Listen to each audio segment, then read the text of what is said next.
재료로 만드는 진짜 라즈베리 시럽. 조롱조롱 예쁘게 열린 라즈베리로 만들 거예요. 라즈베리는 가시가 많고 병충해 문제에 있는 시기가 다 달라서 검붉게 예쁘게 완숙된 것만 확인하며 하나하나 수확합니다. 크고 좋은 건 생과로 먹고 작은 건 시럽이나 잼을 만들어요. 먼저 수확해 선별한 라즈베리를 하룻밤 얼려줍니다. 시럽을 만들 때만큼은 얼리면서 세포벽이 터져서 과즙이 더 잘 분리되어 생과를 쓰는 것보다 진하게 나오거든요. 농도도 맛도 더 좋아 반드시 한번 냉을 먹입니다. 생과의 맛을 살리면서 요리, 주스 등 다채롭게 쓰려면 원물에 25% 1:1 시럽을 넣고 함께 끓여냅니다. 설탕을 30%까지 올리면 더 달고 겨울까지 오래 보관할 수 있고, 최대한 원액 주스로 먹고 싶으면 그래도 설탕 15%는 넣어야 돼요. 설탕을 꼭 넣어야 되는 이유는 단맛 때문만은 아닙니다.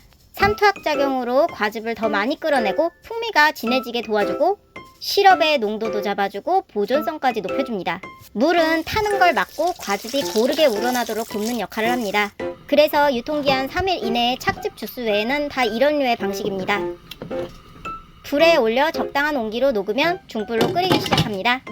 이렇게 부글부글 끓어오를 때 넘칠 수 있으니 주의해 주시고, 부글부글 끓으면 넘치지 않게 약불로 조절해서 20분 정도 끓여줍니다. 다 끓은 시럽은 걸러줍니다. 식혀서 걸러도 상관없습니다. 체에 받쳐 시럽 원물을 알뜰하게 걸러내고 다른 그릇을 준비해서 건지를 담아 잘박하게 식수를 부어서 골고루 섞어서 체에 한 번 더 받쳐 즙을 따로 받으면 남은 과육도 깨끗하게 나와 과육 주스가 나오는데 이게 아주 별미예요. 과일 2.5kg에 시럽 약 2리터, 과일 주스는 500ml에서 750ml 정도 나와요. 걸러도 씨가 둥둥 뜨니까 더 고운 체에 한 번 더 걸러서 담습니다.